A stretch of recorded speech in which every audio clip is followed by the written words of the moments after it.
여러분은 지금 나이가 어떻게 되십니까? 50, 60, 70, 아니면 80, 아니면 30. 근데 우리가 먹은 나이만큼 거슬러 올라가 보면, 예를 들어서 내가 60이다. 그러면 60년 전에는 우리가 이 세상에 없었습니다. 60년 전에 우리가 이 세상에 온 것이에요. 그리고 여러분과 제가 앞으로 얼마를 더 살겠습니까? 만약에 100세까지 산다. 그러면 60년을 살았으면 앞으로 40년을 더 사는 거죠. 그 이후에는 우리는 또 사라질 것입니다. 자취도 흔적도 없이 가시적인 존재로서는 더 이상 남아있지 않게 될 것입니다. 자, 우리가 100년을 산다고 할 때 100년 전에는 없었고 100년 동안 있다가 100년 후에는 또 없어질 것입니다. 그러면 여러분과 저는 어디에서 온 것입니까? 그리고 어디로 가는 것입니까? 저는 제 인생에 두 가지 질문이 있었습니다. 도대체 인생이란 무엇일까? 어디에서 와서 어디로 가고 마는 것일까? 또 다른 질문 하나는 정말 복음이란 무엇일까? 여러분, 성경에서 예수님이 어디에서 태어나셨습니까? 이스라엘 땅, 유대 땅, 베들레헴, 마구간에서 태어나셨습니다. 그런데 여러분, 이런 생각 안 해보셨습니까? 우리는 지금 그런 성탄절을 기다리거든요. 그리고 그 성탄을 기다리면서 기다림의 상징으로 매주 대림절 1주, 2주, 3주, 4주 하면서 촛불을 하나씩 더해 갑니다. 빛을 하나씩 더 밝히는 거죠. 예수님께서 저 유대 땅 베들레헴 마구간에서 나셨는데, 동정녀 마리아의 몸을 빌어서 이 땅에 오셨는데, 그 성탄의 절기를 기다리면서 사람들은 관심과 초점이 이렇게 되는 경향이 없지 않아 있습니다. 처녀가 아기를 낳을 수 있어? 이건 비과학적이야. 합리적이지 못해. 여러분, 성탄절은 그것 가지고 논란을 벌이고 논쟁을 벌이는 것에 초점이 있지 않습니다. 예전에는 그래도 그럴 수 있었어요. 근데 지금은 과학이 발달해가지고 우리 몸에 어느 부분이든지 세포 하나 떼서 줄기세포를 분리해내면 그 줄기세포 하나 가지고 우리와 똑같은 사람을 복제해낼 수가 있는 시대가 됐습니다. 누가요? 사람이요. 사람이 사람을 복제할 수 있는 시대가 됐다고요. 결혼을 해서 복제하는 게 아니고 생산하는 게 아니라 사람이 그냥 세포 하나만 가지면 그 사람을 복사할 수 있게 됐다니까요. 이런 시대가 됐는데도 처녀가 아기를 낳는데 이게 가당한 일이냐, 이거 가지고 고민하고 갈등하겠습니까? 이미 개를 복제하는 이건 흔하게 됐고요. 양도 복제하는 것이 흔하게 됐습니다. 지금 윤리적인 문제, 도덕적인 문제 때문에 사람을 복사할 수 없는 거예요, 법적으로. 대신 지금 로봇을 만들어내고 있죠. 어쩌면 우리나라에서 사람이 사람을 낳는, 아기를 낳는 일을 포기하면요, 나중에는 그런 법이 만들어질 수도 있을 거예요. 사람 공장 만들어야 한다. 자, 제가 오늘 말씀드리려고 하는 것은 그게 아니고요. 지금 이제 여러분과 제가 성탄을 기다리고 성탄절을 맞으면서 우리가 더 이상 예전과 같이 아직 그렇게 발달되지 덜 발달된 시대에 했던 그런 갈등이나 논쟁을 하고 시간을 허비할 여유가 없다는 거예요.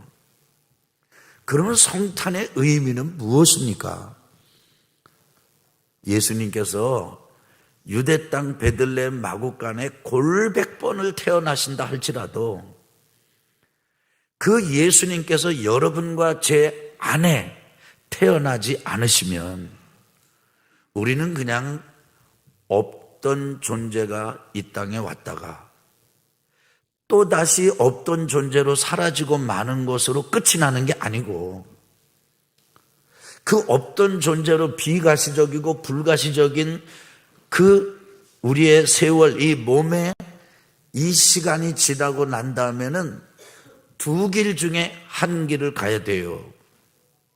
하나는 지옥이고 하나는 천국입니다.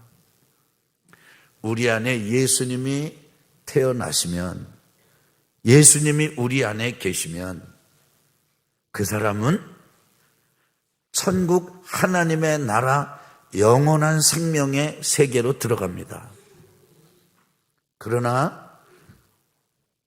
어디서 왔는지, 어디에 있는지, 어디로 가는지 알지 못한 채 예수님은 상관없이 예수님을 거부하고 거절하고 무시하고 아주 관계하지 아니하고 살다가 이 세상 삶이 끝나면 그 사람은 생명 없는 세계로 갑니다.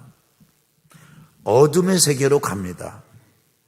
저주의 세계로 갑니다. 그리고 그곳을 우리는 지옥이라고 부릅니다. 그래서 예수님이 우리 안에 태어나는 게 너무 중요한 거예요. 아니, 이스라엘 땅에 예수님이 한 번 더 태어나시거나 수십 번 더 태어나거나 그것과 상관없이 그 예수님은 우리 안에서 태어나셔야 돼요. 예수님이 우리 안에 계셔야 돼요. 예수님이 우리 안으로 오셔야 돼요. 그런데 말입니다. 여러분과 제가 자연인으로 태어나서 자연인의 삶을 살다가 이렇게 우리가 마음의 문을 활짝 열고 반응하고 예수님을 마음속에 모시고 주님으로 모셔드리고 주님으로 따르는 삶을 살게 되는 것, 이것을 이렇게 살면 우리가 이 땅을 떠나도 이 세상에서 자취 없이 사라져도 사라지는 것이 아니라 영원한 생명을 하나님의 나라에서 하나님의 품 안에서 누리게 된다라고 하는 것을 우리는 복음이라고 그럽니다. 굿뉴스라고 그러는 거예요. 좋은 소식이라고 하는 겁니다. 오늘 예수님께서 이 땅에 오신 것을 이 요한은 이렇게 표현합니다. 여러분 한번 9절 보실까요? 9절 같이 한번 읽겠습니다. 자, 시작. 참 빛 곧 세상에 와서 각 사람에게 비추는 빛이 있었나니. 빛이 있는데 빛이, 태초에 하나님이 천지를 창조하시고 아주 땅이 혼돈하고 공허하고 흑암이 깊음 위에 있을 때 성령께서 그 수면 위에 운행하시면서 이 천지 만물을 감싸고 있을 때 예수님이 이렇게 말씀하셨거든. 하나님이 이렇게 말씀하셨습니다. 빛이 있어라. 그랬더니 빛이 있었어요. 이 땅에 드디어 빛이 비치게 된 것이죠. 그런데 요한은 예수님이 이 땅에 오신 것, 그 베들레헴 말구유에 오신 것, 거기서 태어나신 것, 이것이야말로 이 흑암 가득한 세상에 빛이 비친 것과 같다. 근데 그 빛은 그냥 빛이 아니라 진짜 빛이다. 진정한 빛이다. 생명의 빛이다. 그래서 참 빛이다. 예수님이 이 땅에 오신 것은 진짜 빛이 비친 거라는 거예요. 그런데 이 빛이 어떻게 비치는지를 보십시오. 10절입니다. 우리 같이 한번 읽겠습니다. 시작. 그가 세상에 계셨으며 세상은 그로 말미암아 지은 바 되었으되 세상이 그를 알지 못하였고 자기 땅에 오매 11절까지요. 자기 땅에 오매 자기 백성이 영접하지 아니하였으나 자기 땅이 어딥니까? 이 모든 땅이 다 자기 땅이죠. 하나님의 땅, 우리 주님의 땅이시죠. 그런데 그 중에서도 그 믿음의 조상 아브라함을 부르시고 이삭, 야곱을 통해서 민족을 이루셨던, 하나님의 백성을 이루셨던 그 땅을 유념하셔서 하나님은 자기 백성으로 삼으셨어요. 그런데 진짜 빛을 보내주었을 때 그 백성들조차도 뭐 하지 않았느냐면 관심이 없었어요. 오히려 관심을 딱 닫아버렸습니다. 막아버렸습니다. 반응하지 않았습니다. 거부한 거예요. 그가 세상에 계셨으며 빛이 와서 세상에 계시고 세상은 그로 말미암아 지은 바 되었을 때 이 온 우주 만물이 천지를 창조하신 하나님, 하나님의 아들 예수 그리스도 성령을 통해서 이루어진 것인데 세상이 그 빛을 알지를 못해요. 예수님을 알지를 못합니다. 그리고는 받아들이질 않습니다. 여러분, 저는 전도하는 일을 이렇게 즐겨해요. 그런데 전도하다가 보면은 교회 교자만 나오면 막 혈압이 터질 정도로 막 그냥 그게 염려가 될 정도로 분노하는 사람들도 봤어요. 예수님 예자도 꺼내는 걸 싫어하는 사람들 봤어요. 격렬하게 저항하고 격렬하게 거부합니다. 어떤 사람은 아예 무관심, 들었는지 말았는지 관심이 없습니다. 이것이 빛에 대한 사람들의 태도예요. 그런데 그런 사람들 속에서도 어떤 사람이 있다는 거예요. 12절 한번 보겠습니다. 자, 시작. 영접하는 자 곧 그 이름을 믿는 자들에게는 하나님의 자녀가 되는 권세를 주셨으니. 이렇게 사람들이 관심 안 갖고 부정적이고 거부하고 거절하고 뭐 빛 그 골치 아프다, 뭐 예수 골치 아프다, 뭐 천지 만물 골치 아프다, 이 온 우주 만물이 있는데 뭐 지금 잘 돌아가고 있는데 뭐 이게 어떻게 시작이 됐는지 어떻게 끝나는지 우리는 잠깐 살다가 가는 존재인데 그냥 하루 잘 먹고 잘 살다가 가면 그만이지 뭘 머리 아프게 복잡한 소리 하지 마라. 이러면서 예수님을 그 예수님의 빛처럼 비치고 있는데도 불구하고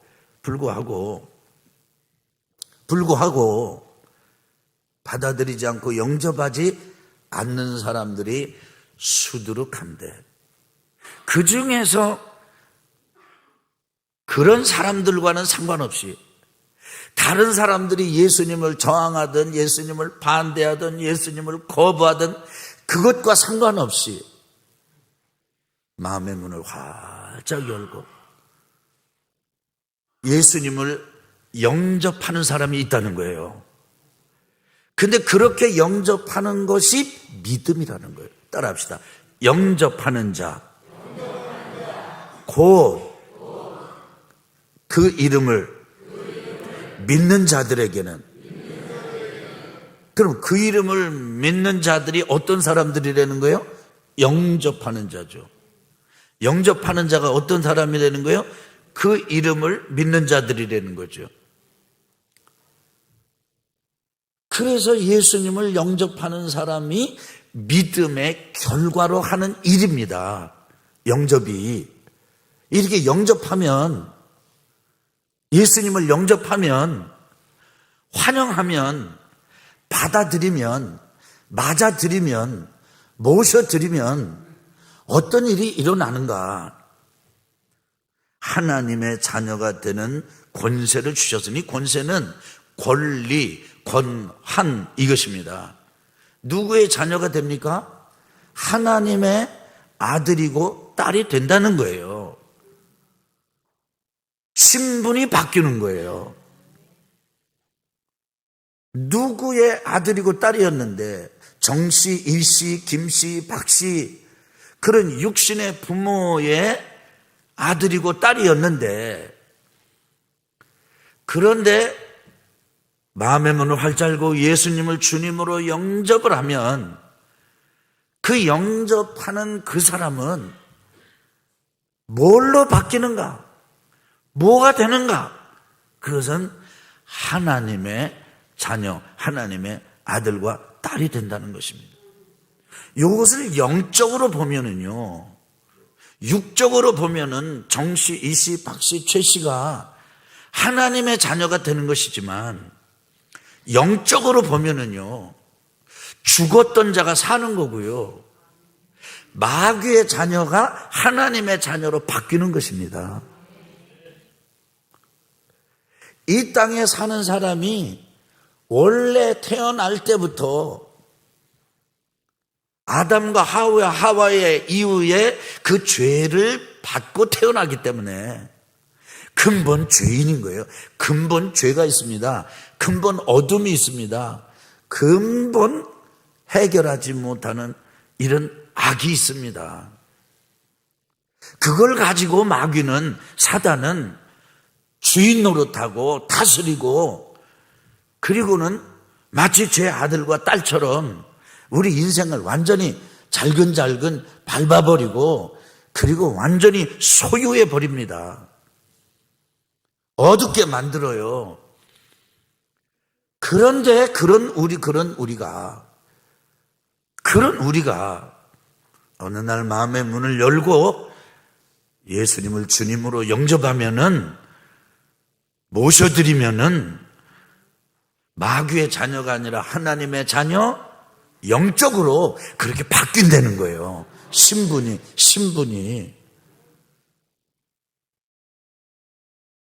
부모의 자녀가 하나님의 자녀로 바뀐다는 겁니다.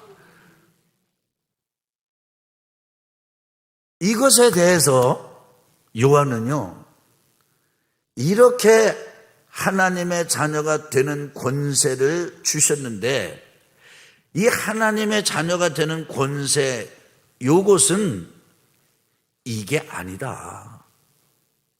뭐가 아니냐? 13절에 이렇게 말합니다. 한번 따라합시다. 이는 혈통으로나 육정으로나 사람의 뜻으로 나지 아니하고, 하나님의 자녀가 되는 권세를 주시니까 받았는데, 그 받는 거를 뭐라고 표현했냐면 나는 것이다, 태어나는 것이다, 출생하는 것이다. 예수님이 어디에서 나셨다고요?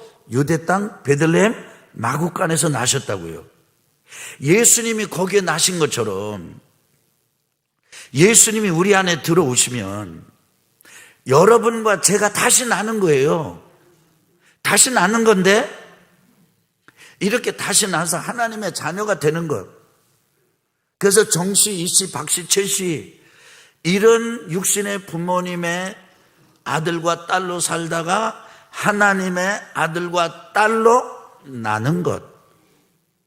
태어나는 것, 출생하는 것, 영적으로는 마귀의 아들이고 딸이었다가 하나님의 아들과 딸로 태어나는 것, 이것은 이게 아니라는 거예요. 첫째 뭐냐면 혈통으로 나는 게 아니라는 거예요. 혈통이 뭡니까? 피입니다. 피. 엄마 아버지가 결혼해가지고 자녀를 낳으면 이 아이는 아버지의 성을 따릅니다. 아버지의 피가 있지요. 아버지 어머니의 유전인자가 있죠. 자동으로 그렇게 나기 때문에 하나님의 아들이 되는 건 아니라는 거예요. 그러니까 이런 거죠. 할아버지가 예수 믿고 신앙생활했으니까 그 아들이 그냥 자동으로 예수 믿는, 그게 아니라는 거죠. 그 믿는 할아버지 밑에서 태어난 아들이라도 아들이 되었기 때문에 할아버지 믿는 믿음이 자동으로 들어온 게, 할아버지가 섬기는 하나님이 자동으로 아버지가 된 게, 아들이 된 게 아니라는 거죠. 그러니까 혈통으로 되는 게 아니라는 거예요. 근데 이 세상에 살면서 우리가 부모와 자녀의 관계를 갖는 방식은 결혼해가지고 애를 낳는 방식 이후에 또 다른 방식이 하나가 더 있습니다. 그것은 양자를 하는 거예요. 입양을 하는 거예요. 입양. 제가 살던 시골에는요, 이렇게 이제 겨울철이 되고 이제 농한기가 되면, 농사철이 다 끝나면 이제 그 주변에서 유명한 무당을 불러옵니다. 그래서 순번을 정해가지고 무당이 푸닥거리를 하는데, 푸닥거리가 아니라 안택이라고 그래요. 안택. 여러분 참 이거 아십니까?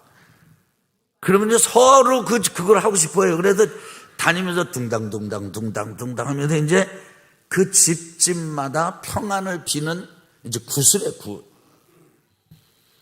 그러다가 점쟁이가 조금 마음에 들면 너는 내 딸이다, 너는 내 아들이다, 그렇게 딸 아들을 삼아요. 이거를 시형아들 시형딸이라고 그래요. 저도 어머니가 시형아들로 주려고 그랬다고 그래요. 근데 무당이 이제 저를 좋아해가지고 이제 너는 내 아들이다 뭐 그랬는데, 아이고 그게 참 될 법이라 한 일입니까 그게? 그래도 하여간 그게 있어요. 이게 시형아들이에요. 입양하는 게 입양. 스승이 제자를 가르칩니다. 너무 총명한 제자예요. 어느 날 스승이 가르치는데 제자가 이렇게 말합니다. 스승님, 제가 이제부터는 스승이라 하지 아니하고 아버지로 모시겠습니다. 스승이 그걸 받아들이면 어떻게 돼요? 이제 스승과 제자, 사제지간의 관계가 아버지와 아들의 관계로 바뀌어요. 입양이 된 거예요. 어느 집안에 애가 없어요. 뭐 흔히 우리 그랬잖아요. 아들이 없습니다. 딸? 소용없어요. 딸이 아무리 많아도 아들이 없으면, 큰형님 댁에 아들이 없으면 작은 이 아들이, 부부가 앉아서 고민을 합니다. 여보, 형님 댁 애가 없는데 어떡하나, 우리 집 애 하나 누구 줘야 될 텐데. 아주 갈등을 겪다가 아버지하고 어머니가 이제 아들들을 하나 둘 바라보면서 너 갈래? 그 중에 아들 하나를 큰형님 댁으로 보냅니다. 넌 이제부터는 그 집 자식이다. 입양이 된 거예요. 사람의 정의나 남편의 이 결정이나 집안 어른들의 결정이나 본인의 결정에 의해서 관계가 없었던 사람들이 부모와 자녀 간의 관계를 형성하는 것을 입양이라 그럽니다. 그렇게 입양해서 되는 게 아니라는 거예요. 우리가 이렇게 말합니다. 나는 믿음이 없어, 나는 구원의 확신이 없어. 그럼 옆에 사람이요 걱정해가지고 막 하면서 이럽니다. 무슨 소리야, 당신 믿음 있잖아, 당신 구원 받았어. 아무리 다른 사람이 구원 받았다고 무슨 소용이 있습니까? 자기가 안 받았는데. 그게 아니고 따라합시다. 하나님께로부터 난 자들이니라. 그래서 복음의 핵심은 뭐냐면요, 예수님을 영접하면, 그 예수님은 그 유대 땅 베들레헴 마구간에 응아하고 어린아기로 태어나신 것처럼 우리 안에 들어오세요. 생명으로 들어오세요. 빛으로 들어오세요. 그리고는 우리 안에서 예수님께서 점점점 우리의 내면과 인격과 성품의 영향력을 확대해 가십니다. 그렇게 될 때 우리는 하나님의 아들과 딸로 나는 거예요. 태어나는 거예요. 그 하나님은 우리의 아버지가 되시는 거예요. 그래서 육신의 아버지로부터 돌봄을 못 입었더라도, 악한 원수마귀 사단, 더러운 이 사탄으로부터 괴롭힘을 당했을지라도 이제부터는 하나님께서 전능하신 권능으로 아들과 딸을 보호하시듯이 우리를 지켜주시고 보호해 주십니다. 유대 땅 베들레헴에서 예수님이 골백번 태어나도 소용없다니까요. 여러분과 제 속에 예수님이 나셔야지요.